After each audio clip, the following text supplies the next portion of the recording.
नमस्कार। ये खबर करोड़ों लोगों से जुड़ी है। 22 लाख बच्चों ने नीट की परीक्षा दी थी।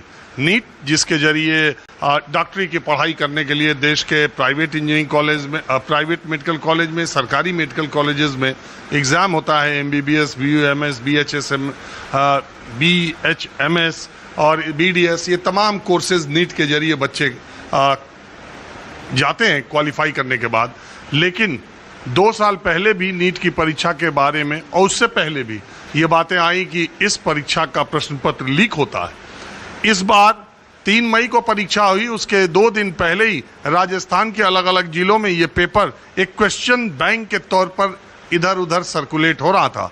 और आश्चर्य की बात तो तब हुई जब पेपर हुआ 3 मई को, तो उस क्वेश्चन पेपर के बहुत सारे हूबहू क्वेश्चन नीट के एग्ज़ाम में पूछे गए।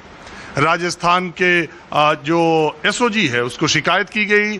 SOG ने जब जांच की तो उसे पता चला कि ये नेटवर्क बहुत दूर तक फैला हुआ है और ये जो क्वेश्चन बैंक है वो बहुत सारे लोगों तक पहुंचाए गए। अंततः मीडिया और तमाम दबावों के चलते इस नीट परीक्षा को कराने वाली जो एजेंसी है NTA ने, उसने नीट की परीक्षा को रद्द कर दिया। अब दोबारा परीक्षा होगी। तो मैंने जैसा कहा, ये करोड़ों लोगों से जुड़ी खबर इसलिए कि सिर्फ 22 लाख बच्चों की बात नहीं है।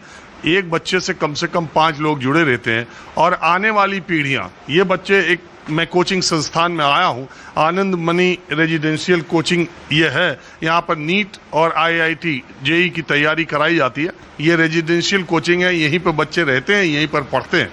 और यहाँ से 600 बच्चों ने नीट की परीक्षा दी थी और परीक्षा देने के बाद उनमें बहुत सारों ने बहुत अच्छा भी किया था। वो भी मैं यहाँ के टीचर्स से बात करूँगा, अच्छा भी किया था। लेकिन परीक्षा रद्द होने के बाद जब मुझे पता चला कि यहाँ बच्चे हैं, तैयारी कर रहे हैं और नोएडा में, ग्रेटर नोएडा में है, तो मैं इधर आया तो पता ये चला कि वो 600 बच्चे जो नीट की कोचिंग करके यहाँ से एग्ज़ाम देने के लिए अपने घर जा चुके थे, अब ये कोचिंग संस्थान उन सारे बच्चों को दोबारा बुला रहा है कि अगले 1-1.5 महीने की तैयारी उनको फिर से यहाँ पर रख करके और उन्हें पढ़ाया जा सके। मुझे लगता है कि देश के सारे नीट के जो कोचिंग संस्थान हैं, उन्होंने ये फैसला लिया होगा कि अब उन बच्चों को दोबारा बुलाया जाए। अब आप सोचिए कि किस तरह की दिक्कतें हैं और इस तरह से छात्रों के भविष्य का खिलवाड़ कब तक होता रहेगा। सत्ता में जो है वो, विपक्ष में जो है वो, देश के सरकार चलाने वाले या सिस्टम चलाने वाले लोगों को राष्ट्रीय महत्व का सबसे बड़ा मुद्दा यही बनाया जाना चाहिए कि इस तरह के एग्ज़ाम्स कभी भी लीक ना हो, परीक्षाएं, क्योंकि ये बच्चे पूरी दिन रात मेहनत करके एग्ज़ाम देने के जाते हैं और उसके बाद लाखों की संख्या में वहाँ परीक्षार्थी पहुँचते हैं, हज़ारों पास होते हैं। लेकिन अगर ऐसे होता रहेगा तो कैसे होगा। और ये बच्चे सब 18, 19, 20 साल के बच्चे हैं। ये अपनी बात को कह पाने में भी और आप देखते ही हैं, कोटा एक बड़ा है संस्थान, वहाँ बच्चे अत्यधिक दबाव में रहते हैं। माँ बाप का दबाव और कंपटीशन को क्वालिफाई करने का एक अलग है, आपस में कंपटीशन का भाव अलग है और ऊपर से ये पेपर लीक। तो आप में से कौन इस बार के नीट में बैठा था? आप बैठे थे? तो जब ये यहाँ है, आपका नाम क्या है और आप कहाँ से हैं? और जब पेपर दे के आए और इसके बाद से जब खबरें ये चलने लगी कि ये पेपर लीक हो गया है, 3-4 दिन से चल रहा है और अल्टीमेटली आज इसको रद्द कर दिया। तो आप जो एग्ज़ाम में बच्चे बैठे थे उनको क्या इसको सोचते हैं, आपके दिमाग में क्या बातें आती? सर यही कि गलत हुआ है, पेपर वगैरह ये लीक तो नहीं होना चाहिए। पूरे साल की मेहनत थी और वेस्ट ही गई एक तरीके से पूरे साल की। अब दोबारा से नीट होगा, प्रेशराइज हो जाएंगे सारे बच्चे, तो ठीक तो नहीं हुआ ऐसा। आपने दिया था?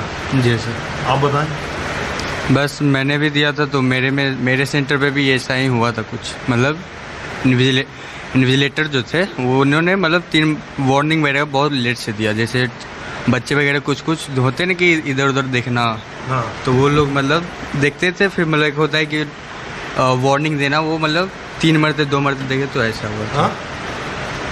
मतलब इधर उधर देखे वो लोग, फिर उसके बाद जो गार्डिंग वगैरह करते हैं वो लोग, मतलब उन्होंने कुछ नहीं टोका, बोला ऐसा भी हुआ तुम्हें। अब देखिए, कुछ बच्चे ये हैं वो तो एग्ज़ाम दे के घर चले गए, ज़्यादातर जो नीट वाले, और ये बच्चे हैं जो एग्ज़ाम देने के लिए आगे आए हैं।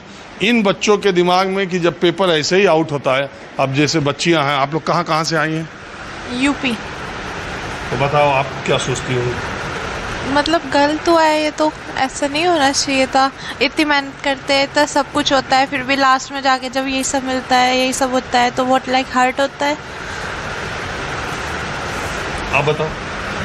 सर मैं भी यूपी से ही हूँ। मतलब ऐसा पेपर लीक होना तो गलत है। जिसने मेहनत की थी उनका तो मतलब डाउन हो गया बिल्कुल। जिन्होंने नहीं मेहनत की थी उनके लिए अच्छा हुआ था कि पेपर हो गया, वो तो क्वालिफाई कर जाते अगर पेपर हो जाता। ये सही हुआ है कि पेपर का नीट रद्द हो गया।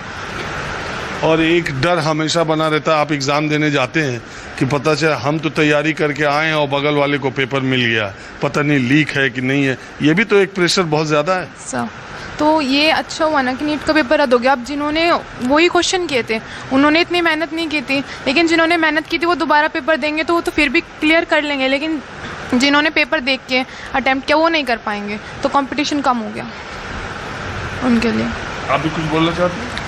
यस सर जैसे 25 में लीक हुआ था, हम लोगों का ये एक्सपेक्टेशन था कि अब नीट सुधरेगा और बहुत सारे सुधार आएंगे, पर 25 के बाद मतलब 25 को फिर 24 में लीक हुआ था और 25 में फिर, लेकिन 26 का हम लोगों ने एक्सपेक्ट नहीं किया था कि लीक हो जाएगा और ये सब चीज़ें होंगी।